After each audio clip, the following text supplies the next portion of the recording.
ये है घड़कौली और ये है वो बोर्ड जिसके ऊपर सारा विवाद हुआ। वेस्टर्न यूपी में इस बार गर्मी में बहुत बवाल हुआ। ध्यान से सुनिए हुआ क्या। गांव है एक गड़कौली, जहां दलितों ने गांव के बाहर एक बोर्ड लगा दी।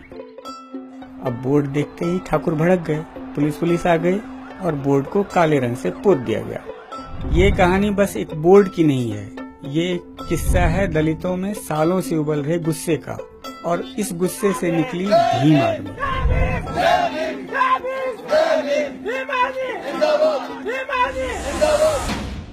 पहले वाले जमाने रहे जो डर कर रहे हैं। जो विधायक काम नहीं करा गोली मारना उसमें मना करना आप लोगों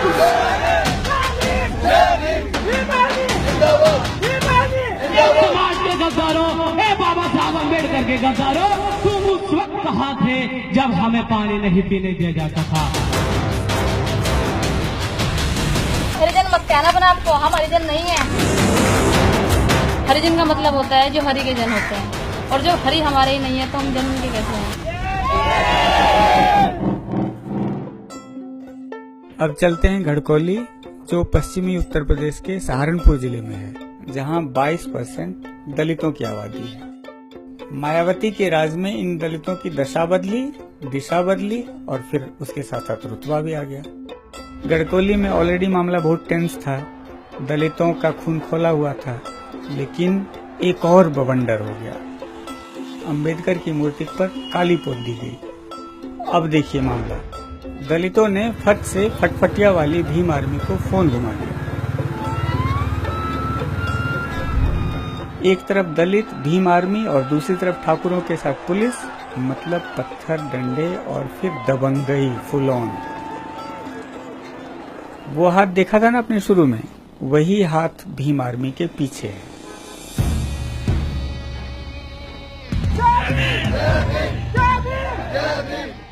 भीम आर्मी एक विचारधारा है। आने वाले समय में हम लोग बाबा साहब के विचारधारा अम्बेडकरवाद से भारत निर्माण करेंगे। बाबा साहब ने कहा कि अगर आपको लगे कि आप कास्टिज्म नहीं खत्म कर पा रहे इस देश में, तो अपनी कास्ट पे इतना गर्व करना कि लोग जल के कास्टिज्म खत्म कर दें। हमारे आदमी है ना, ये अपनी जात बताते हुए घबरावसी है। क्या कि चमार कहें, चमार तो कहते नहीं, दलित हरिजन या एससी, तो बोर्ड लगने थे इनमें ताकत है कि बढ़िया, फिर कहें चमार ही हम तो। अभी आपने अक्षय की सुनी, जिनकी जमीन पर यह बोर्ड लगा हुआ है, और ये हैं ठाकुर मोहर सिंह। भीम आर्मी ने इनकी नाक में दम कर दिया है। बड़ापन की प्रतीत है, गलेट के अंदर बड़े हो, तो उसके आधार पर न हम भी कुछ हैं। कालर जैसे ऊपर ठाए ना ऐसे कर दिए तो बड़ापन होएगा हमारे पर अत्याचार करने के लिए। क्यों, हमारी कोई सुनवाई नहीं है। तो ये काम हमारी जब कोई बात होगी ना, तो फोनों द्वारा भीम आर्मी मोटरसाइकिलों भीम आर्मी में लगा। पास का एक गांव है छुटमुलपुर, वहाँ एक इंटर कॉलेज है। वहाँ ठाकुरों का बोलबाला है, क्योंकि वो ठाकुरों का ही कॉलेज है। मैं बेंच पे बैठा था ना, जैसे कहा कि इसको सफा करो, मैंने कहा भाई नहीं कहूँगा, और मेरे साथ मारपीट हुई। एससी के लड़के थे, वो पानी पीने जाते थे ना, तो उनको लात मार देते। और इसी कॉलेज से, इसी इंटर कॉलेज से शुरू हुआ भीम आर्मी का किस्सा। दलितों को अपमान ये बर्दाश्त नहीं हो रहा था।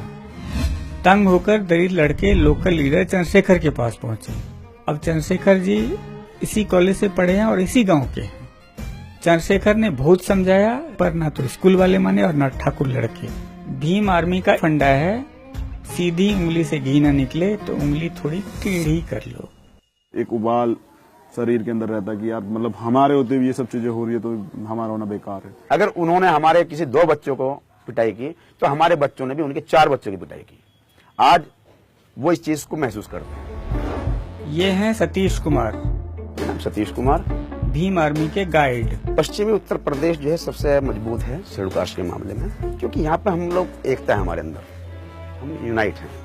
अगर कहीं भी कोई घटना होता है तो ये पूरे क्षेत्र का शेड्यूल कास्ट वहीं पर मिलेगा।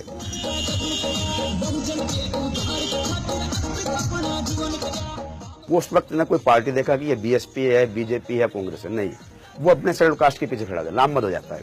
आज भी एससी दलित जो है वो बीएसपी के साथ है। वो इस उम्मीद में है कि शायद मायावती या बीएसपी इस काशीराम जी के जो उनका वो था उसको आगे लेकर चलेंगे और दलित समाज का भला होगा। और हमारा जो संगठन है भीम आर्मी, हम और चंद्रशेखर जी या विनय भाई, हमारा कभी यह उद्देश्य नहीं है कि हम लोग उसको भीम आर्मी बीएसपी का विरोध करें, नहीं। हम बीएसपी के भी साथ हैं, जो हमारे समाज के लिए कार्य करेगा भीम आर्मी उसके साथ है, जो समाज का काम करेगा भीम आर्मी उसके साथ करेगा। सहारनपुर मायावती के दिल के बहुत करीब है। मायावती के सरकार में आते ही यहाँ बिजली 24 घंटे मिलती है। अब चलते हैं साल 1977 में। मायावती ने जनता दल के बड़े नेताओं के सामने दलितों को हरिजन मानने से इनकार कर दिया। यही वो भाषण था जिसमें मायावती कांशीराम की नजर में आई और फिर यूपी की मुख्यमंत्री बनी, एक नहीं 4 बार। बाकी तो इतिहास है जो आप जानते ही हैं।